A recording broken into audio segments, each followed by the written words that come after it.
Good evening and welcome to the X-Files here in the heart of Salt Lake City, where courageous people share their journey from the religion of Mormonism to a personal saving relationship with Jesus Christ. I'm your host, Bishop Earl, and I thank God for this opportunity, and I thank the many volunteers who make this possible. I was a Latter-day Saint for over 60 years. I have a great love for the LDS people. And we know that there are many faithful Latter-day Saints who are now questioning and even leaving the church. Some of them have problems with church history and some with church doctrine. Some struggle to keep the commandments and they live with guilt and frustration, and still others feel like they can never do enough or they're not good enough. I think our guest tonight is going to help us understand that there's a great hope that we have in Jesus Christ. And I'd like to welcome Mike Keach. We had your wife on last week. It's nice to have you here and see the other half. Yeah. Yeah. So tell us just, what's that? It's going downhill. No, not at all. But I know what you mean, and it's good to say that probably. Yeah. So tell us just a little bit about your history as a Latter-day Saint. I was, born under the covenant, and parents were active. Yeah. Yeah, my dad wasn't when I was younger. Oh. But he's a good man, and he's a hard worker. He really would serve, and so even some of the better LDS guys would always call him, like, we always got the farm assignment and things like that. And Dad would take us boys, and he was he's still alive. He's a good man, and when my older brother went on a mission, my dad became active. By the time my brother came home, he was in the bishopric. Wow. So, but he used to get up in the morning when he was young and go to the church at 5 in the morning and put coal in the stove so it'd be warm for the good Mormons. Those were older and then days, then he would go drink coffee. Get himself warm. Yeah, exactly. So but they did end up being married in the temple. Yeah, they were married in the temple. My mom's family, my grandpa was extremely active and served in high callings in the church. Wow. And so my mother always took us to church. So you were active as a youth, and as a teen. Were you? Yeah, I did. I went and did.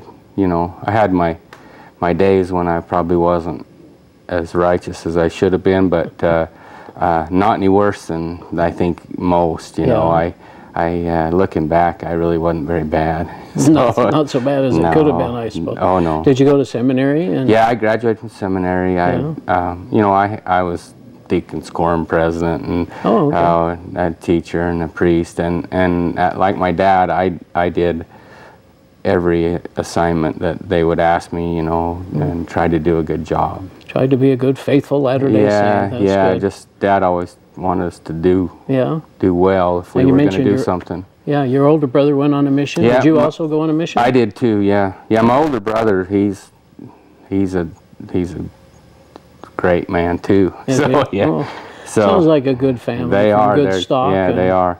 Did you have a pioneer heritage? Yeah, I don't know exactly how many greats, but he drove a freight wagon for Brigham Young, and he went across 12 times.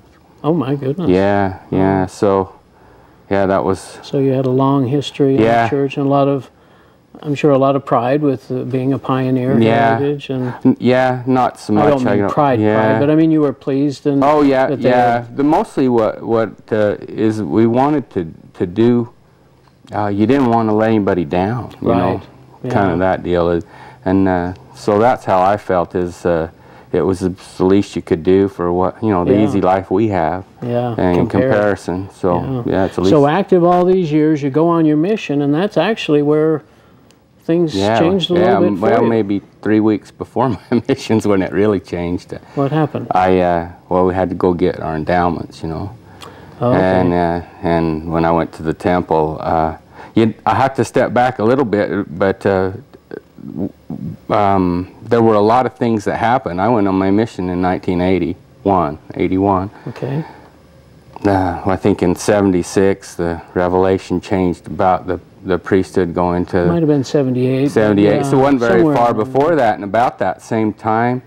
So that was a big thing in the church, you know, and I wondered why God would change, you know. I had no reason, I mean, didn't even know anybody that wasn't white, so it wasn't like there was a problem there, but I thought that just seemed so strange that God would all of a sudden change his mind. So it on wasn't something. about being prejudiced, it was No, just the fact that the church changed its program. and then I went to the temple, and and the other thing was you know, there'd just been the thing with Jim Jones taking the people to Guyana and had them drink the Kool-Aid, and then all of a sudden one day there was poison in it, you know. Yeah. And so I go to the temple, and I don't want to offend anybody, but like we did some things there that were similar to drinking the Kool-Aid. And it just bothered you, oh man, if my parents hadn't have taken me, I'd have got up and left. Really? Yeah, it was awful. It just struck me as the most evil thing I could. I remember reading about secret combinations in the Book of Mormon. I thought, here I am right in the middle of one, you know. And so, and we were making oaths, and we were taking penalties, you know, like what to the death, you know, that if we would reveal them. And I just thought, man, God can't be behind that. That's not the God that I think I know. And that's very perceptive. I'll have to admit, I went through earlier than that in the 60s, but I guess I wasn't with my parents. They'd gone by then, but I just trusted that I would understand this because I had other family there, and I just felt like, well, I guess they'd been doing this all these years, and I guess I'll come to understand that. But I didn't ever feel quite that way, that it was evil, and I'm not sure. But that's very perceptive. That just didn't sit well with you. It was just like electric shock. I mean, I would have left. If it hadn't been that Mom and Dad were there, and I didn't want to embarrass them. And, sure. But I know that I never went back for 17 years, so other than to get married. Wow. And you couldn't have made me go back. Oh my goodness. Yeah, So that kind of started the mission off on a little bit of an interesting note. And then I went to West Virginia, and I love those people. And I got to West Virginia, and gosh, they were just so great, and they loved the Lord. I met Christian people, and there wasn't very many people that wanted to hear what I had to say, and so I thought, if I could show them in the Bible. If I could just show them in the Bible, because they're not going to want. If I was them, I wouldn't want to listen to what I have in my book, the Book of Mormon or something. And I figured if this is all true, and like I was planning on it being, hoping and had prayed about, you know, that I'll be able to find it in the Bible. And sometimes I twisted it pretty hard, but I would try to read what I read, and I would try to make it fit into Mormon doctrine. And so that's when I fell in love with the New Testament when I was on my mission, and I studied it, and I've read it ever since. But the whole time, it's just sad to me now because I still have my missionary scriptures, and I was looking at them just a few weeks ago and showing some of the people at our new church, and I would have the meat of the scripture would be unmarked, but I would have the verse before it and the verse after it marked, and what the whole chapter was about. You know, something else. What the very meat of it, you know, was. So I still, because I was trying to prove Mormonism true through God's holy scriptures to the Christians. I couldn't. Who loved the Word of God. Yeah, I was doing everything I could, you know, but rewrite it. Yeah. As many twists as you could. Whatever it took. Yeah, and I would try my hardest. Would they challenge you? Not much. Most people don't understand, like they didn't understand Mormonism with any depth. Had they could have, you know, I'd have been no match. But you know, when you're 19, 20 years old, you're pretty arrogant. Yeah. So feel like you can teach them anything. Exactly. Yeah, I had a lot to teach a lot of people when I was 20 years old. Well, and you had a testimony, Joseph Smith and the Book of Mormon. Yeah. So you felt the church was true. Yeah, I wouldn't have won. I didn't actually leave on my mission until all my friends had gone. I'd talked myself out of it, But I prayed and prayed and read, and I finally just decided that I wasn't getting this big burning in the bosom, but I felt a duty to go. Yeah. And so I thought I better go, because I don't want to let God down, you know. Yeah. And so you finished your mission? Yeah, I was in leadership my whole mission. I did how my dad taught me. I got in there and did what they asked me to do. Yeah. And did a good job. And then you came home? Then I came home. Were you active when you came home then? Yeah, a little. I didn't go to the temple. I didn't go to the temple, and I stayed pretty active. I started before that, but I rodeoed for several years. So I was gone a lot on the weekend, traveling, you know, around the country. Okay. And so, that was actually a really good time for me, because I mean, it's a long time to drive from here to Nebraska overnight, sure. you know, and go to rodeos. And I would take my Bible and I would read my Bible, and I could just sometimes felt like I could just talk to God, you know. It's pitch black in the car at night driving across I-80, you know. It's easy to have a lot of time to think. I've had a lot of time to think, you know, my whole life. Yeah. I've had a lot of free time like that, you know, that I could think. So you developed this relationship with God. And, yeah. And it felt like that was not anti-Mormon, but did it fit in with the Mormon teachings that you'd been taught? No, not really. I didn't feel like it was against anything, right. But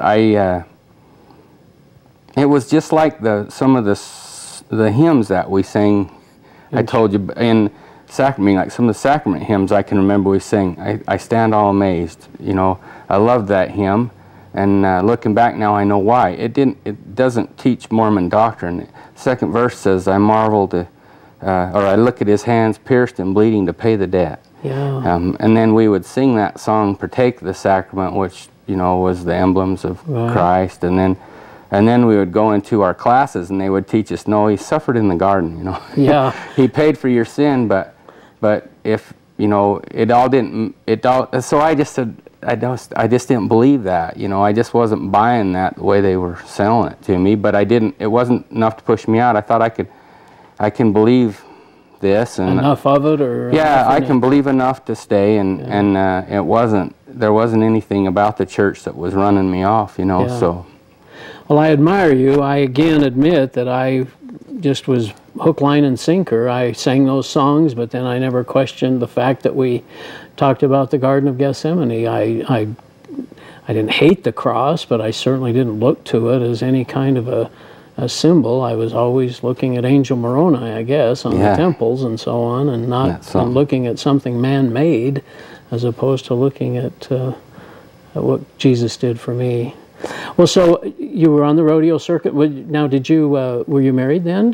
No, I didn't get married till I was 27. Okay, so you came home and... I came home, and then I really wanted to do that. Matter of fact, you know, I really, one of the thoughts before I left is that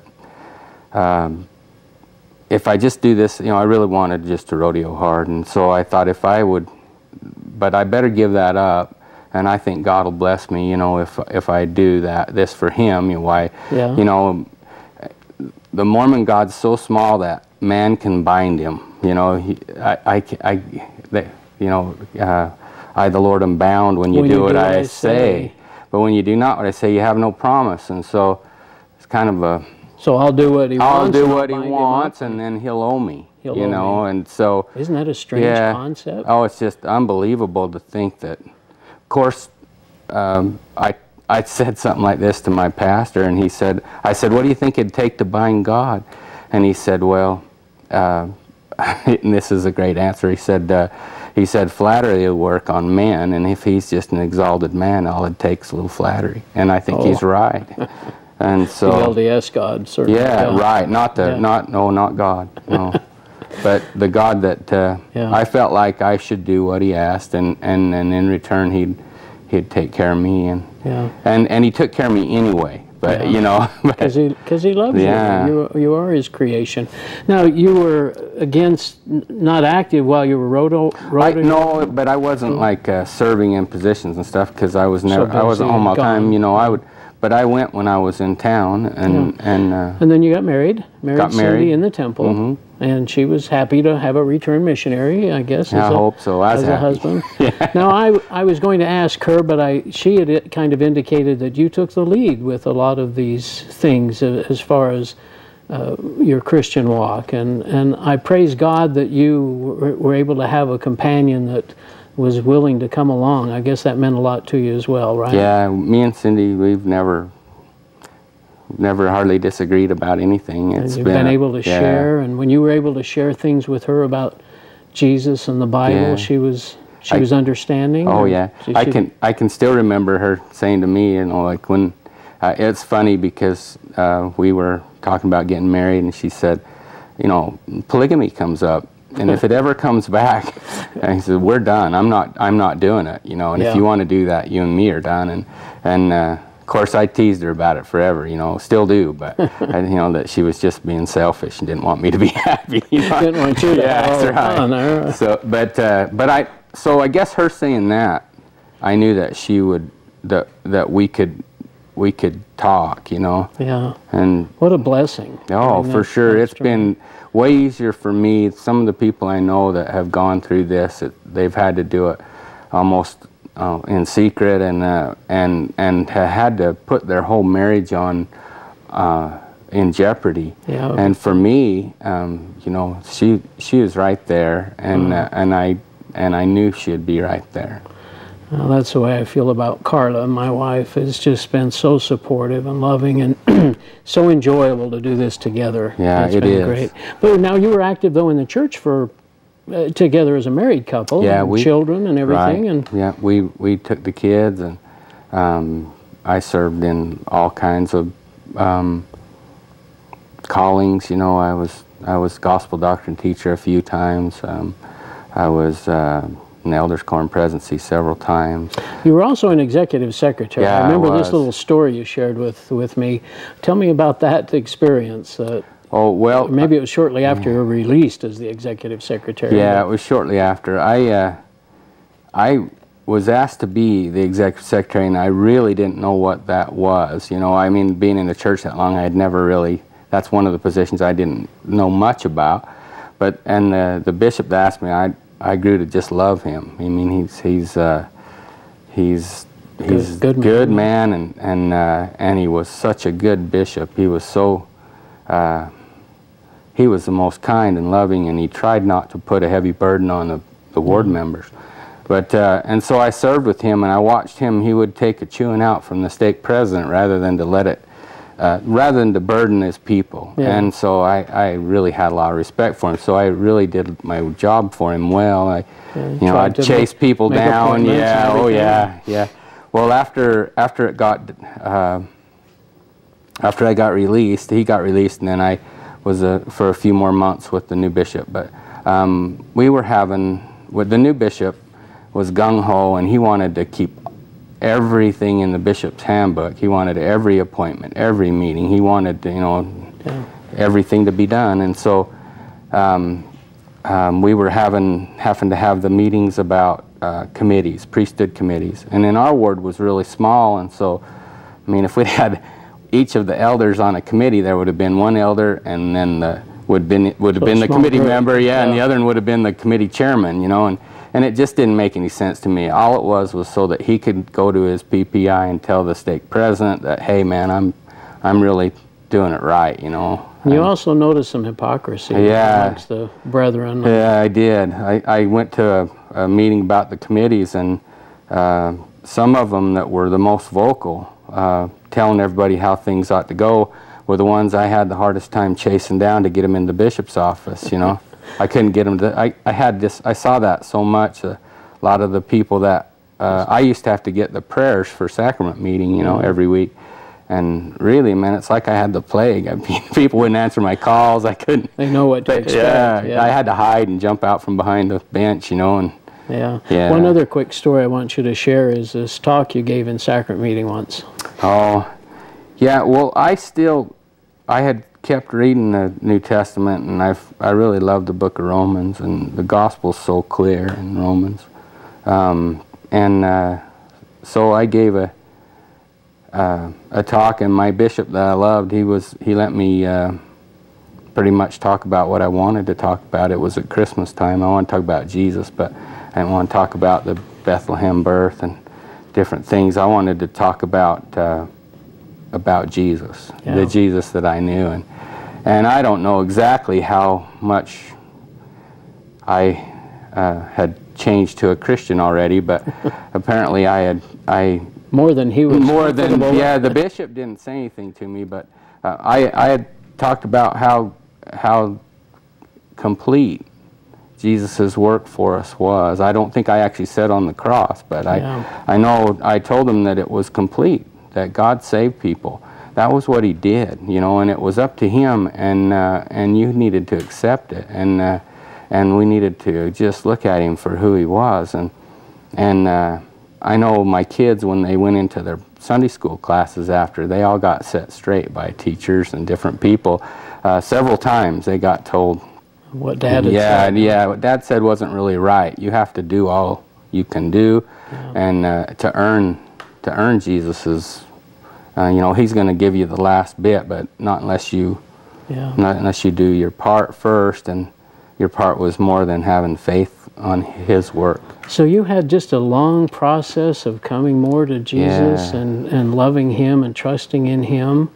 Did you have what you'd call a born-again experience, or was it just over a period of time? It took me 25 years. I think I knew when I was a missionary. I think I knew. You know, I would have a hard time not falling asleep during General Conference, but if Billy Graham came on TV over the last 25 years, I could sit through and watch it. And I can remember me and Cindy, we would just go, and we had TV in our bedroom, we would lock it, and so the kids wouldn't bother us, and would watch Billy Graham, and he was so just a country preacher, you know, and he didn't dress it up. And I can remember telling Cindy, that's got to be true, that's got to be the way it is, that's the gospel, you know, and I believe it, and I believe that, but I tried so hard to incorporate that into my Mormon theology rather than to just take it for what it was, you know. And now your relationship with Jesus, you've studied more, read even more about the Bible, and how's your relationship with him now? It's great. I can't quit thinking about him. I mean, I think about it all day. He's in your heart, and he's your life. If I have a spare moment driving or something, it's just things come to me, you know, things I've read. It seems like he's in there just putting things together, you know, like I like to do things. I like to look in the Old Testament and the New Testament and try to find like bridges between the two, and it seems like things will just come to me, you know, to my mind on how that stuff works, and it's great. I'll bet your Bible, your Christian Bible now is marked up a little differently than your LDS Bible. It's brand new. I finally got a new one, but I found one with the big wide margins so that I can do lots of notes. I can write notes that I can read. That's what I did. Yeah, because there was so much I had to relearn. Yeah, I just couldn't believe what I didn't know. Yeah. And when I was starting to pull away from Mormonism, I didn't know that I didn't have that. Like you're saying, you have this faith and trust that things are going to work out and be understandable, but the joy and the freedom in having that concept of God and Jesus and his sacrifices is just totally brand new. Now, I did ask Cindy about the children in your Christian walk, and how have you felt like that's been good for them? Really good. Zane learned more from Charlotte. She teaches our Sunday school class. He learned more from her in a couple weeks than he did in 8 years of primary. He's got the books of the New Testament memorized. He understood. One day we were all just. I was working in the shop, and he came out and we could hear him, and he said to one of his sisters. I don't want to get it wrong, but he says, you know why I love Jesus? And they said, why? He says, because he loved me first. Oh, and that's you know, special. yeah, it was way cool. So neat to have them along. So there is life after Mormonism. there is. Yeah, Bible means more. Jesus means more. Why is it that there's just a blindness? It seems like this gospel that we're talking about, this is our gospel now, right? Yeah. The Christian gospel. Why isn't that so apparent to Latter-day Saints? They just don't see it. Yeah, I should have studied, but it said, I could tell you where I read it, but it said that even it might have been in Hebrews, or anyway, when the law was read, that it was blind. You know, that people were blind to it. Yeah. I think. The gospel can be hid to those that are lost. Yeah. I think even me, like I said, when I look at what I had marked in my scriptures, I had everything but what was important marked, and so I think as soon as you give your heart to it, God will pour it out to you. He'll make it clear to you. Well, we're kind of wrapping up. What do you say to the LDS people? The people that are probably your family and on both sides, and Cindy's family and all the other LDS out there. That your salvation depends upon Jesus alone. He paid it all on the cross. He said it's finished there. If it had been finished in the garden, he'd have quit there. It was finished on the cross, and then the temple veil was torn so that we can go and into the holy place through his blood. You don't need a temple with a veil in it. You don't need any of that. Jesus is there. He's promised that all that the Father gives to him, he'll hold them in his hand, and that no one can snatch one away. So I know that Jesus is holding me in his hand, and nobody, not even me, I can't get loose. And you know, the Old Testament looked forward to Jesus' coming by sacrificing those animals. Exactly. And he was the final sacrifice. He was the high priest. And after that, we can't add anything to that. No. That is the gospel of grace. That's it. Well, Mike, thanks so much for sharing your testimony, and you've got a wonderful story, and I'm so grateful that you and your wife are together and your family so wonderful and together in Christ. That's just such a blessing for you, and what a joy that is. Well, you Latter-day Saints out there and those that are listening, please remember that that you're trusting in this gospel of Joseph Smith, not the gospel of Jesus Christ. He's added things to the Bible. He's given us a disdain for the Bible in many regards. And look to the cross, open the Bible and study. And appreciate you listening. We'll see you next week here on the X-Files.